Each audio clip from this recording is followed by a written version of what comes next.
We'll begin by resting our arms down by our side.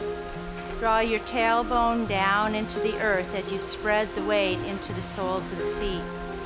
With an inhalation, we'll lift our arms and thank the sun. And exhale, we'll hinge forward, pull in the lower belly, and drop the head down. Then inhale, lift your head and look forward. Exhale, step or hop back. Lower yourself down in a straight line or with your knees. Then inhale, upward dog. If upward dog is too intense, just take your elbows under your shoulders and do a modified version. Then go back into downward facing dog. If downward dog is too tiring, just rest in child's pose, just like this. Then join back in, finish your last exhalation, and step or hop your feet forward. Inhale, look forward, and exhale, fold and drop your head down. Lift your head, lift your arms, draw your tail down, spread the soles of the feet, and then exhale, relax your arms down. Inhale, lift your arms and reach up. And exhale, flow forward as you scoop in the lower belly and drop the head down. Inhale, lift your head and look forward. Exhale, step or hop back. You can either lower in a straight line or bring your knees down. Keep your elbows in.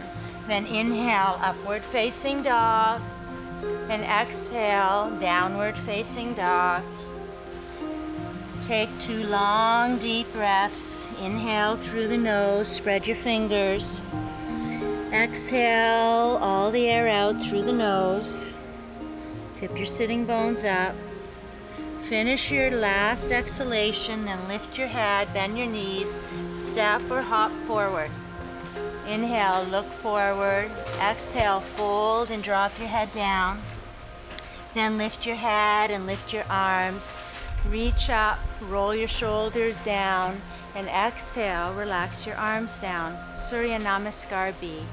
We'll bend the knees and inhale, open the arms and reach up. Exhale, take your belly to your thighs, your hips up, your head down. Then inhale, lift your head, look forward. Step or hop back. Lower yourself down. You can use your knees. Come forward with your chest, then come into upward dog. And exhale back into downward facing dog. Step your right foot forward, bring it up between the hands. You can either bring your left knee or heel down. Then inhale, lift your arms and reach up. And exhale, bring your hands down. Step back. Lower yourself down either with your knees or straight line. Then upward dog. And exhale, downward dog. Step your left foot forward. Either bring your right heel or knee to the floor. Press your right hip a little forward and inhale. Then exhale, take your hands back down, step back. Lower yourself down. Inhale, upward facing dog. Or then exhale, downward facing dog. Spread your toes, spread your fingers. Drop your head down, relax your face. Finish your last exhalation, then lift your head and either step or hop forward. Line up your toes, inhale, look forward, exhale, fold all the way down. Bend your knees, inhale, lift your arms wide and reach up. Exhale, lift straight up, relax your arms down. Practice another round of Sun Series at home while we take a short break.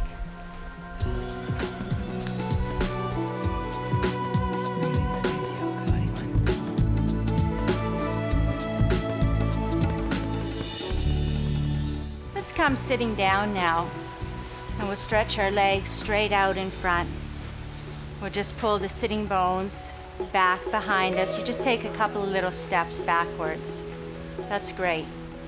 Let's roll our shoulders back, interlace our fingers, and just lift up through the chest. Keep the arms moving back. Even try pressing into the floor a little bit with your fingers or thumbs, and then lift up through your chest. Then just walk your hands back beside your hips and roll your shoulders back. This posture is called Dandasana. If it's comfortable, if it doesn't create any tension in your jaw, you can tip your chin in a little bit. Keep your breath steady. Focus your gaze. And then with an inhalation, we'll reach up. And with the exhalation, we'll take it forward. You can reach for your ankles, your shins, or your toes. Inhale, look forward. Exhale, fold through. Try reaching for the toes with the crown of the head. Try reaching back into the earth with the sitting bones. Feel the spine getting longer with each inhalation. Feel yourself releasing deeper into the posture with each exhalation. Take one more long inhalation, listening to the sound of the breath.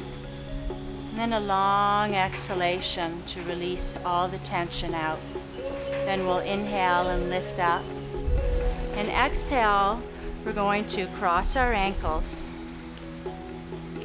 Just like this, you just lift your knees up, lean forward with your hands, just like this.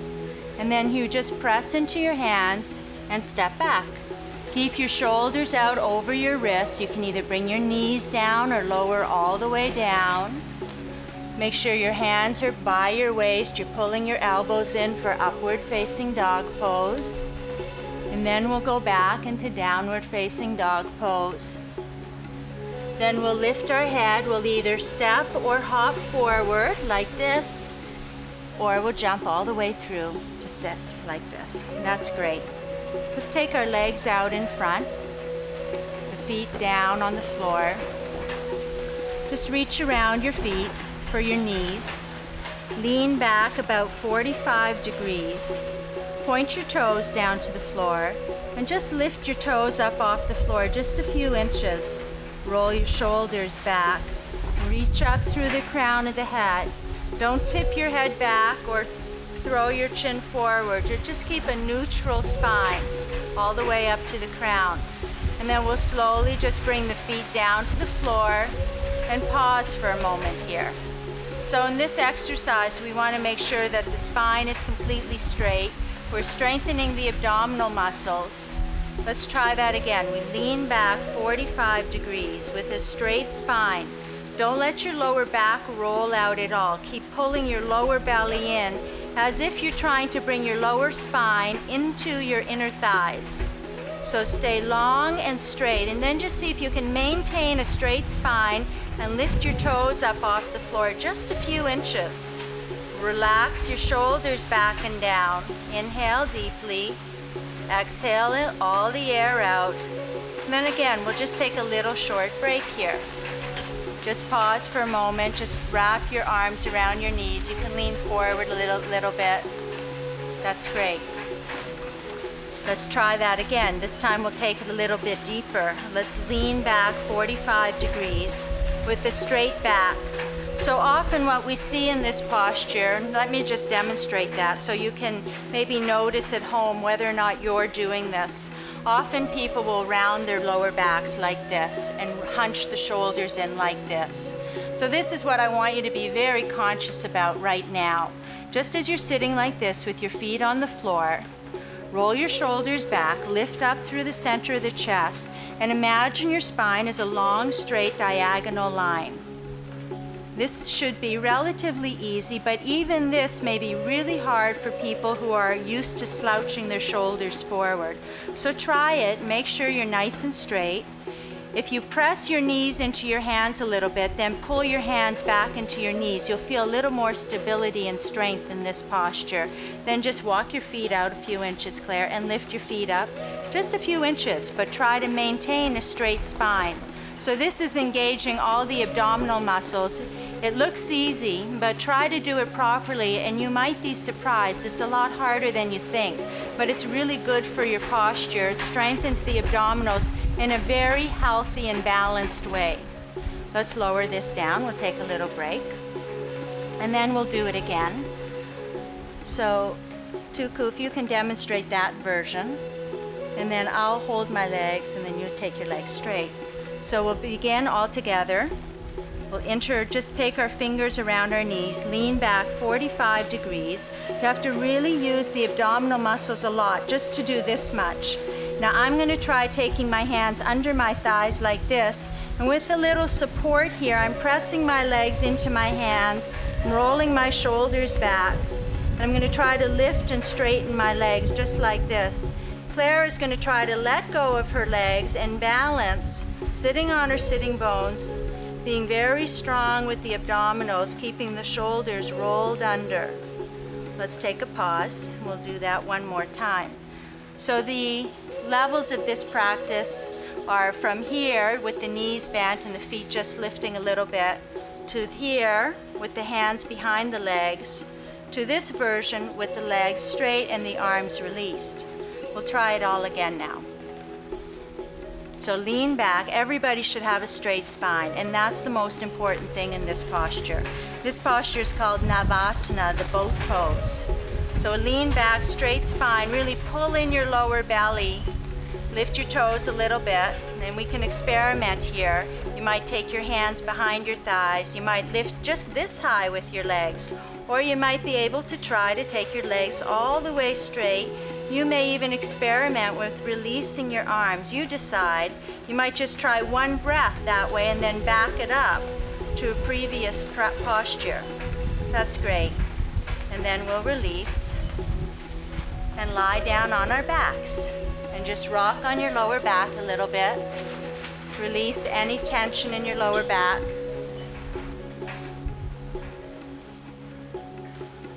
And then we'll stretch the right leg straight out onto the floor. And we'll bend the left knee in towards the chest. Then we'll take the left leg, we'll stretch it up straight. We'll interlace the fingers and place them behind the left leg, just like this. Try pressing your leg into your fingers a little bit. Create a little resistance and strengthen the front of the leg, the quadricep muscle. One common mistake in this posture is people straighten the leg and then they try to lift the hip up and pull the hip up towards the shoulder like this. So be careful that you're not doing this at home, but keep drawing your sitting bone and your hip back and down into the floor. So I'm just taking Nishi's outer hip here and I'm drawing it back and down into the floor. So her sitting bone is grounded, her hip is firmly rooted, and then she can really release all three of her hamstring muscles efficiently. Then we'll release this leg, let go of your fingers, and bring your leg back down. That's good. Let's do the same thing on the other side. So we'll lift the right leg in. We'll interlace the fingers, place them behind the thigh. Make sure you're drawing the outer edge of the right hip back and down, away from your ears, away from your head, as you stretch up through the leg. Try applying a little pressure with the leg back into the hand to strengthen also the front of the leg and release the hamstrings.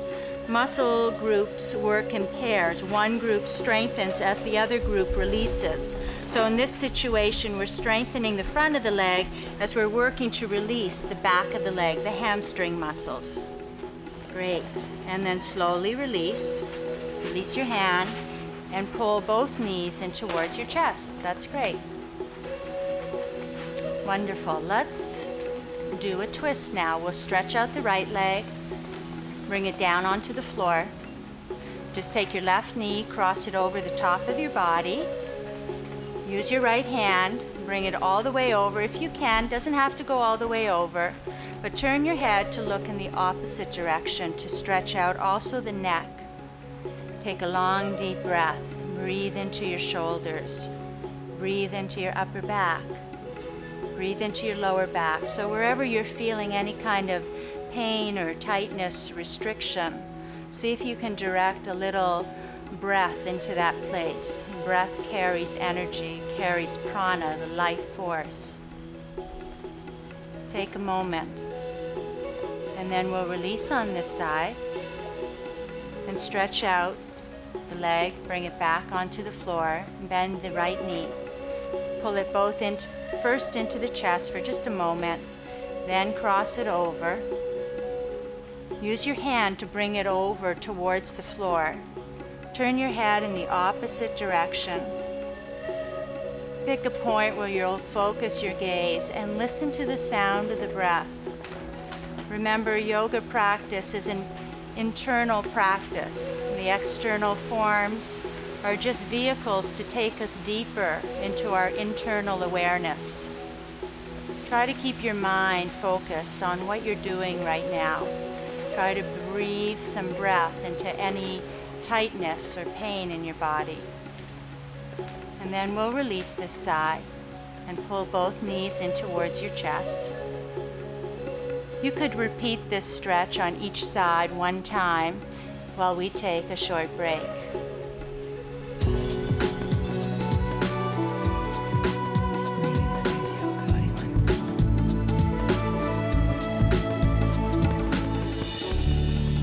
All these variations work on the same thing. We're working to release tension and pressure out of the back, the upper back, the shoulders, and the neck. We'll demonstrate a few different versions of the same theme. You can experiment with these on your own and see where you fit in. Start with the easiest version, and then as time goes by, you might experiment and see if one of the other options is suitable for you. So we'll bring our feet down to the floor. We'll start here with our feet just a little wider than our hips. Then we'll slowly lift the hips up off the floor. We'll take the hands underneath our back. We'll interlace our fingers and roll the shoulders under just like this. You have to roll onto one and get the other one rolled under.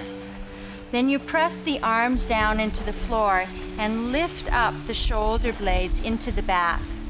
Make sure your chin is relaxed and the front of your throat is relaxed. You can either stay in this posture or you can come down, and we'll demonstrate another version of a similar posture. So Claire's going to lift her legs by pressing her hands into the floor over her head. She's now going to interlace her fingers. Same idea as before, she's rolling her shoulders under. She's still trying to take her shoulder blades into her back. There should be some space here under her neck so that I could come through and slip my fingers underneath. So if the vertebrae of the neck are pressing into the floor right now, you're maybe not ready to do this version just yet, and you should maybe back up to this version right here. We take this one step further, we'll go into shoulder stand. If you want to try this, you can. If you want to just watch it today, you can. Come back down, Mishi. So she's just going to take her hands to her mid-back. She's going to inch her fingers down her back as she presses the skin up. Then she's going to lift her hips up. Her elbows are shoulder width apart. And again, she's trying to lift her shoulder blades and her upper back into her body. There should be a little space underneath her neck here.